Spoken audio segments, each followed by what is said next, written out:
Morning guys, nandito tayo ngayon sa loob ng kulungan guys. Ayan, nagpapaligo kami sa aming mga inahin. Oh,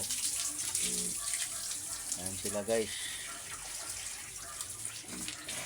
Ayan, 3 piraso lang po yung inahin namin guys. Ayan, ito guys, yan si May Pizza 20, nabulugan ko na yan, pinapabulugan ko.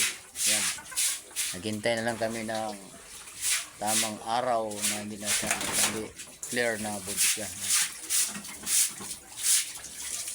Yung isa naman si Kabang, ayan, yung Kabang na yan nanganak na nung pizza size ngayong buwan na ito. Ibig sa 18 days na siya ngayon guys. Kaya malalaki na yung mga anak niya. Yan. Yan si Mrs. nagwawalis. Naglilinis siya guys sa aming kulungan. Kasi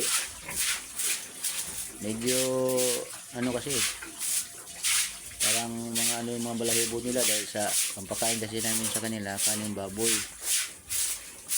Dahil backyard lang tayo eh. Wala tayong kapasidad na tularan na yung mga maraming lalaking babuyan. Ang tayo kung saan yung kaya natin, doon lang tayo. Kaya sa awa ng Diyos, marami rin, laki-laki na rin ang nakapundar na rin ako dito dahil sa pagsisikap ng Mrs. Ayan.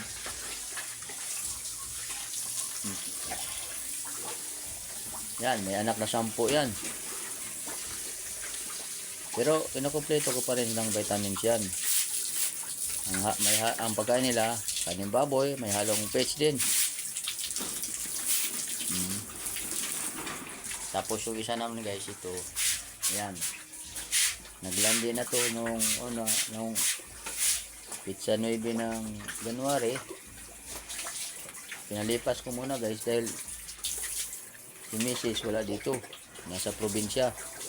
Ako lang naman isa, kaya yung mga anak ko di man tutulong sa akin dito, kami mga trabaho man lahat. Dalawa, kaya nakita nyo, dalawa lang kami palagi.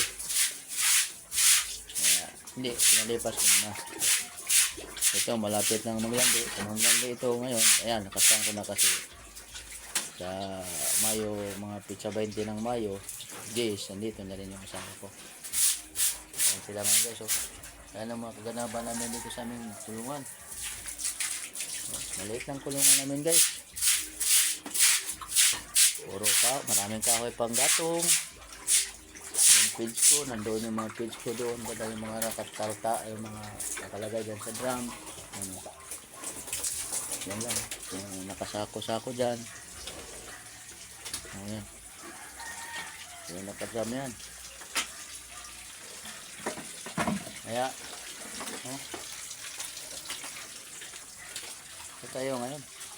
Ito yung munting hanap buhay namin ng mag-asawa. Tapos meron ako itong isang alaga guys.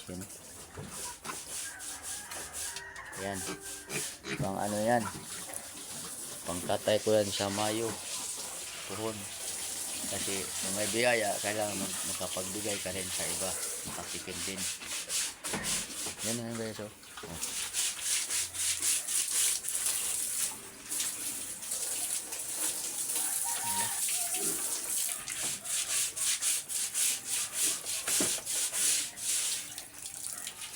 Yeah guys, huwag makalimot, pagdasal lang palagi. Salamat sa Diyos na nandito tayo ngayon. Bigyan niya tayong pagkataon na gumawa na mabuti para sa pamilya at para mabuhay. Kaya sa ating subscriber, sa mga sama sa mga sa akin, aking YouTube channel, Carlos Saray Tigre Vlog, maraming salamat sa mga supporters ko dyan. Subscribe sa akin na 261 subscriber na. Sa aking followers, sa aking YouTube, sa aking Facebook page, Carlos Saray Tigre Vlog. Magandang muli. Mabuhay po tayong lahat. Happy Sunday. Yan, para kahot. Maraming kahoy yan guys. Oh, pang kahoy yan, pang gatong. Bye bye.